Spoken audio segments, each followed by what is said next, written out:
خدارا کامیڈی میں دوستوں کو ہنسانے کے لیے خامخواہ کسی بات کو چھپانے کے لیے جھوٹ نہ بولا کرے.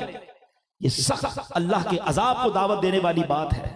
مسلمان سچا ہوتا ہے، سچی بات سکھاتے یہ ہیں، سیدھی راہ چلاتے یہ ہیں. ارے سچے آقا کا امتی کیسے جھوٹ بول سکتا ہے؟ آؤ رمضان میں قرآن کا یہ پیغام لے جاؤ کہ کچھ بھی ہو جائے. یقیناً کبھی کبھی سچ بولنے سے آزمائش تھوڑی دیر کے لیے آتی ہے، کیونکہ آپ جب کسی جگہ نوکری کرنے والے ہیں، بھائی لیٹ کیوں ہو گئے؟ وہ ٹریفک میں پھنس گیا تھا، جھوٹ بول دیا، جان چھوڑا دی. اچھا چھٹی کیوں کی تھی؟ وہ نانی کا انتقال ہو گیا تھا. اچھا جو جھوٹ بولے گا نا اس کو ہمیشہ یاد رکھنا پڑے گا میں نے کیا کیا جھوٹ بولا ہے. بیچارہ رہتا غریب علاقے میں ہوگا، کہاں رہتے ہو؟ ڈیفنس میں رہتا ہوں. اب اس کو یاد رکھنا پڑے گا میں نے اس کو ڈیفنس کا ایڈریس بتایا ہوا ہے. اچھا کاروبار کیا کرتے ہو؟ میری تو 2 فیکٹریاں ہیں، میرا یورپ میں بھی کام ہے. اب یہ بھی یاد رکھنا پڑے گا اس کو کون سی فیکٹری بتائی تھی، کون سا ملک بتایا تھا، کیونکہ جھوٹ تو اب یاد رکھ کر پریشان رہنا پڑے گا. سچے کو کوئی ٹینشن نہیں ہوتی، جو سچ ہوتا ہے وہ بتا رہا ہوتا ہے. تو جھوٹا آلویز آپ کو مضطرب نظر آئے گا، کنفیوز نظر آئے گا، پریشان نظر آئے گا، اور سچا بڑا پرسکون نظر آئے گا. سچے کے چہرے پہ نور ہوتا ہے. تو پلیز اپنی زندگی کا ایک اصول بنا لے، کسی بھی صورت میں نے جھوٹ نہیں بولنا. اور یہ شدید گناہوں میں سے گناہ ہے. یہاں ایک اور بات، ابھی میں جب آ رہا تھا تو مجھے حمزہ بھائی نے ایک ٹاپک کہا، اور اتفاقاً میرا آج یہ ٹاپک بھی تھا کہ ایک تو جھوٹ ہے، مگر اس سے بڑا جھوٹ پتہ کیا ہے؟ وہ بہتان ہے. کہ آپ کسی بندے پر وہ بات لگا رہے ہیں، وہ الزام لگا رہے ہیں کہ اس نے کیا ہی نہیں ہے. اب بہتان تو عجب اور سخت گناہ ہے کہ فلاں یہ کرتا ہے، فلاں وہ کرتا ہے، فلاں میں نے یہ دیکھا ہے، حالانکہ اس کے اندر وہ چیز ہی نہیں ہے. حالانکہ اگر کوئی عیب ہے بھی تو آپ کو کس نے کہا بتانے کو؟ مسلمان کے عیب تو چھپانے کا حکم ہے. مگر یہاں تو جناب لوگوں کو موقع چاہیے، کسی طریقے سے کسی کا کوئی عیب پتا چلے، ارے اچھا اس نے یہ کیا، اس کی بیٹی نے، اس کے بیٹے نے یہ کیا، فوراً میسج چلاتے ہیں، فوراً کال کرتے ہیں، پتا چلا اس نے یہ کیا ہے. اللہ کے بندو ایک بات یاد رکھنا، اگر تم کسی کا عیب کھولو گے نا تو ایک دن آئے گا تمہارے عیب بھی کھول دیے جائیں گے. اور ہمارے عیب بھی بہت زیادہ ہے. میرا رب جو جانتا ہے اگر وہ سب کو پتا چل جائے تو میرا بنے گا کیا؟ اور ہم تو دعا کرتے ہیں اللہ سے، اللہ دنیا میں بھی ہمارے عیب چھپائے رکھے اور آخرت میں بھی ہمارے عیب چھپائے رکھے. تو اے میرے پیارے اسلامی بھائیوں، جھوٹ سے بھی بچے اور بہتان سے تو بالکل دور رہیں. آپ کو کوئی کہتا ہے کہ فلاں نے یہ کیا، ہمیں غیبت نہیں سننی ہے. ہم کسی مسلمان کی برائی کیوں سنتے ہیں؟ اور سنی سنائی بات کو آگے بڑھانے والا احادیث میں یہ مضمون ملتا ہے کہ کسی مسلمان کے لیے جھوٹے ہونے کے لیے یہ بات کافی ہے کہ وہ سنی سنائی بات کو آگے بڑھا دے. فوراً کوئی خبر آئی، کوئی اخبار کا تراشا آیا، کوئی SMS آیا اور جناب فوراً بات آگے بڑھا دی کہ جناب یہ ہو گیا. نہیں میرے پیارے اسلامی بھائیوں، ہمیں قرآن کہہ رہا ہے سچوں کے ساتھ ہو جاؤ. اچھا یہ ایک اور درس بھی مل رہا ہے، اور وہ درس کیا ہے کہ ہماری صحبت کیا ہونی چاہیے. آپ کو پتہ ہے احادیث میں یہ مضمون ملتا ہے کہ حضرت عمر فاروق رضی اللہ تعالیٰ عنہ فرماتے ہیں، پہلے حدیث سن لیں، نبی پاک نے فرمایا آدمی اپنے دوست کے دین پر ہوتا ہے تو اسے دیکھنا چاہیے وہ کس سے دوستی کر رہا ہے. اب چیک کر لیں کہ ہمارے دوست کون ہیں. ایک اور بڑا پیارا قول ہے کہ دوست وہ ہوتا ہے جسے دیکھ کر خدا یاد آ جائے. ذرا غور کریں، ایسا کوئی دوست ہے جس کو دیکھ کر ہمیں خدا یاد آتا ہے؟ ہمارے تو کئی دوست ایسے ہیں جس کو دیکھ کر سنیما یاد آتا ہے، کوئی نہ کوئی بری چیز ہی یاد آ رہی ہوتی ہے. اچھا ہم ذرا نمازی بن جائے تو وہ مذاق اڑا لیتے ہیں، بھئی کیا ہو گیا، خیریت تو جمعہ پڑھتے تھے، ٹھیک ہے، یہ کیا 5 وقت ٹوپی اوپی لگا لی ہے. ایسے دوست ہیں کہ جو نیکی کی طرف جائیں تو ہمیں روک رہے، وہ دوست ٹھیک نہیں ہیں. ہمیں تو دوست وہ چاہیے جو ہمیں نیکی کی طرف لے جائے. ینگسٹر بیٹھے ہیں، مجھے ایک بات بتائیں، اب کسی بھی کبھی موقع ملے نا، کسی جو نشہ کرنے والا ہو، شرابی ہو، جواری ہو، بیچارہ ہیروئنچی بن گیا ہو، یا ڈکیتی ڈالنے والا، چوری کرنے، بڑے بڑے جتنے جرائم کرنے والے لوگ ہیں، اگر کبھی کسی کا انٹرویو کرنے کا موقع ملے یا ڈیپلی آپ اس کو اینالائز کریں نا تو یہ ساری عادتیں کہاں سے ملی اس کو؟ اگر آپ غور سے دیکھیں گے تو یہ دوستوں سے ملتی ہیں. کبھی بھی گھر والے نشے کی عادت نہیں ڈالتے، کسی کے ماں باپ پلان نہیں کرتے چلو بیٹا اب تم کو چوری سکھاتے ہیں.